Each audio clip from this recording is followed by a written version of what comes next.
بسم اللہ الرحمن الرحیم۔ اللہ کے رسول حضرت محمد صلی اللہ علیہ وسلم بار بار امام حسین کو بلند کر کے دنیا کو یہ بتاتے تھے کہ یہ حسین مجھ سے ہے اور میں اس حسین سے۔ اے لوگو، اگر حسین پہ کوئی مشکل وقت آ جائے اور یہ تم سے مدد طلب کرے تو اس کا ساتھ دینا، کیونکہ یہ جنت کے جوانوں کا سردار ہے، یہ میرا خون ہے، میری اولاد ہے۔ لیکن افسوس، ابھی رسول اللہ صلی اللہ علیہ وسلم کی رحلت کو تھوڑا ہی وقت گزرا تھا کہ کربلا کے میدان میں ایک طرف 9 لاکھ کا مجموعہ تھا تو دوسری طرف وہ حسین جس کو اللہ کے رسول اپنے کندھوں پر سوار کرتے تھے۔ امام حسین علیہ السلام اپنے نانا کی امت سے بار بار کہتے رہے، کیوں میرا راستہ روکا ہے؟ اے لوگو، پہچانو، میں تمہارے نبی کا نواسا ہوں۔ کیوں 3 دن سے میرے بچوں کو پیاسا رکھا ہے؟ کیوں میرے عزیز و اقارب کو شہید کیا ہے؟ بتاؤ، کیا میں نے رسول اللہ کی شریعت میں ترمیم کی ہے؟ کسی انسان کا حق کھایا ہے؟ کسی انسان پر ظلم کیا ہے؟ اتنے میں فوج یزید ایک آواز میں کہنے لگے، اے حسین، ہم سب تجھے تیرے بابا علی کے بغض میں قتل کر رہے ہیں تاکہ یزید ہماری جھولیاں دولت سے بھر دے۔ امام حسین نے فرمایا، اے لوگو، آج اس اسلام کا علم تمہارے ہاتھوں میں بلند ہے، یہ علم میرے بابا علی نے بلند کیا۔ مت بھولنا، خیبر و خندق میں اگر علی نہ ہوتے تو اسلام کی فتح ناممکن تھی۔ وہ علی جس کی پوری زندگی اسلام کی تبلیغ کی حق کو بلند کیا، رسول اللہ کی حفاظت کی، اور اس علی کو یہ اجر دے رہے ہو۔ اے لوگو، بتاؤ، اللہ کے رسول نے بار بار میرے بابا علی کا ہاتھ بلند کر کے فرمایا تھا کہ جہاں حق ہوگا وہاں علی ہوگا، جہاں علی ہوگا وہاں حق ہوگا، اور آج اس علی اور اولاد رسول کو یہ صلہ دے رہے ہو۔ اتنے میں یزید کی فوج کے سپہ سالار نے دیکھا کہ فوج میں بغاوت نہ ہو جائے۔ اے شمر، کیا دیکھ رہے ہو؟ حملہ کرو۔ بس لاکھوں کی فوج نے جب رسول اللہ کے نواسے پر حملہ کیا، امام حسین علیہ السلام نے اللہ کا نام لیا اور تلوار کو نکالا۔ تاریخ گواہ ہے، ایک طرف لاکھوں کا مجموعہ اور ایک طرف 3 دن کا بھوکا پیاسا حسین ابن علی ہے۔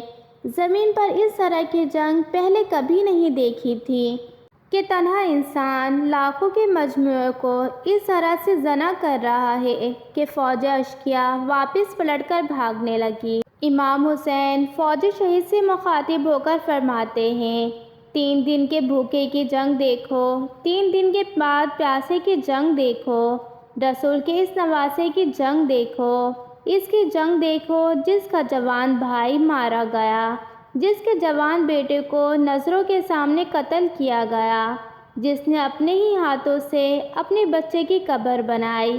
امام حسین شیر کی طرح فوج یزید سے لڑ رہے ہیں۔ اتنے میں غیب سے آواز آتی ہے، حسین، تیرا اللہ تجھ سے راضی ہوا، بس صدا کا سننا تھا۔ امام حسین علیہ السلام نے اپنے ذوالفقار کو تھام لیا۔ اتنے میں عمر بن سعد کہتا ہے کہ شمر، کیا دیکھ رہے ہو؟ یہ علی کا شیر ہے، اس کو مات دینا ناممکن ہے، جاؤ خیموں کو آگ لگا دو۔ بس کچھ ظالموں نے بیویوں کے خیموں کو آگ لگا دی اور کچھ امام حسین کو دور سے تیر مارنے لگے۔ امام حسین کبھی بیویوں کے خیموں کی طرف بڑھتے ہیں، کبھی فوج کی طرف جاتے ہیں۔ عمر بن سعد اور شمر نے فوج کو 4 حصوں میں تقسیم کر دیا اور یہ کہا، کوئی بھی حسین کے قریب نہ جائے، جس کے پاس جو چیز ہے وہ دور سے حسین کو مارے۔ جس کے پاس نیزہ تھا اس نے نیزہ مارا، جس کے پاس تیر تھا وہ تیر مارتا رہا۔ تاریخ نے لکھا، جس کے پاس مارنے کے لیے کچھ نہ تھا وہ کربلا کی گرم زمین سے مٹی اٹھا کے امام حسین کی طرف پھینکتا رہا۔ امام حسین کے جسم مبارک کے ہزاروں زخم لگ گئے۔ آپ کے جسم مبارک پر اتنے تیر تھے کہ آپ کا جسم مبارک نظر تک نہیں آ رہا تھا۔ جیسے ہی نواسے رسول گھوڑے کی سیٹ سے زمین پر آتے ہیں، فوج یزید جھومنا شروع کر دیتی ہے، لیکن اتنے میں وہ گھوڑا جس سے آپ سواری کیا کرتے تھے وہ حسین کے چاروں طرف گھومنا شروع کر دیتا ہے تاکہ ان تیروں میں سے اپنے آقا حسین کو بچا لے۔ وہ گھوڑا دوڑ ہی رہا تھا، اتنے میں عمر بن سعد نے کہا، اے لوگو رکو، میں نے اپنی آنکھوں سے دیکھا تھا اس گھوڑے پہ اللہ کے رسول سواری کرتے تھے، کہیں تیر اس گھوڑے کو نہ لگے۔ یوں تیروں کا چلانا بند کیا گیا۔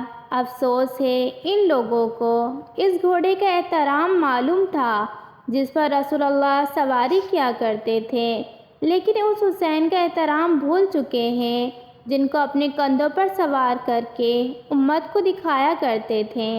بس امام حسین علیہ السلام زمین کربلا پر اپنا سر رکھ کر اللہ کا شکر ادا کر رہے ہیں، اور وہاں یزید کے مختلف سپاہی امام حسین کا سر کاٹنے کے لیے قریب آتے ہیں۔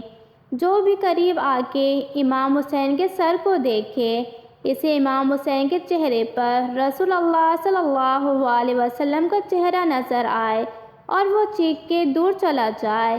اتنے میں شمر کہنے لگا، یہ کام مجھ سے ہی ہونا ہے۔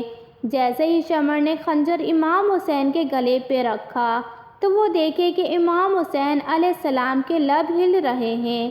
اس نے سوچا، ہم نے حسین کا پورا خاندان قتل کر دیا، 3 دن تک حسین کے بچوں کو پیاسا رکھا، شاید حسین ہمیں بد دعا دے رہے ہوں گے۔ سننے کے لیے کان قریب کرے تو کیا سنا کہ امام حسین علیہ السلام اللہ کے دربار میں اللہ کی نعمتوں کا شکر ادا کر رہے ہیں۔ اللہ تیرا شکر ہے کہ اس عظیم امتحان کے لیے تو نے اس حسین کو چنا۔ اتنے میں امام حسین نے آنکھیں کھولی اور شمر سے کہا، اے شمر، کیا تو نہیں جانتا میں رسول اللہ کا نواسہ ہوں، جنت کا سردار ہوں، حق پہ ہوں، بے جرم ہوں۔ شمر نے کہا، ہاں مجھے معلوم ہے۔ پھر آپ نے فرمایا، تو کیوں قتل کر رہے ہو؟ شمر نے کہا، تاکہ یزید میری جھولی دنیاوی دولت سے بھر دے۔ شمر یہ کہتے کہتے امام حسین کا گلا کاٹتا رہا۔ فوج یزید مسلسل جھومتی رہی، امام حسین کے سر مبارک کی نوک پر بلند کر دیا، اور امام حسین کے سر قلم ہونے کے بعد سادات کو لوٹایا گیا۔ بی بی سکینہ کو تماچے مارنے لگے، رسول اللہ کے نواسیوں کے سروں سے چادروں کو لوٹ لیا اور امام حسین کے جسم مبارک کی توہین کرنے لگے۔ تاریخ نے لکھا کہ امام حسین کے جسم پر جو جو چیزیں تھیں ان کو لوٹنے لگے۔ اتنے میں ایک شخص امام حسین کے جسم کے قریب آیا۔ امام حسین کے ہاتھ میں ایک انگوٹھی پہنی تھی، اتارنے کی کوشش کی، نہ اتری۔ وہ ظالم انگلی کاٹ کے انگوٹھی لے گیا۔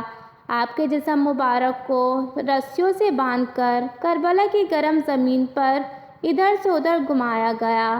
اتنے میں عمر بن سعد نے کہا، اے شمر، حسین اور ان کے ساتھیوں کی لاش کا وہ حشر کرتے ہیں کہ رہتی دنیا تک کوئی بھی یزید کے خلاف آواز نہ اٹھائے۔ سب کے جسم سے سروں کو کاٹ لو اور سب کی لاشوں کو پامال کر دو۔ زمین کربلا گواہ رہے، کہیں سے کوئی قبیلہ اٹھ کے آتا ہے اور کہتا ہے کہ ہم لاش کو پامال ہونے نہیں دیں گے، پھر بی بی ام لیلہ کا قبیلہ آ کر کہتا ہے کہ ہم علی اکبر کا لاشا پامال ہونے نہیں دیں گے، کہیں بی بی رباب کا قبائل آ کر کہتا ہے کہ ہم علی اصغر کا لاشا پامال ہونے نہیں دیں گے۔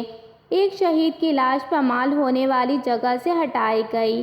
تاریخ گواہ ہے، صرف رسول اللہ صلی اللہ علیہ وسلم کا نواسہ کربلا کی گرم زمین پر پڑا رہا، اور مغرب کے گھوڑے مشرق کی طرف اور مشرق کے گھوڑے مغرب کی طرف دوڑتے رہے۔ امام حسین کا جسم پامال ہوتا رہا۔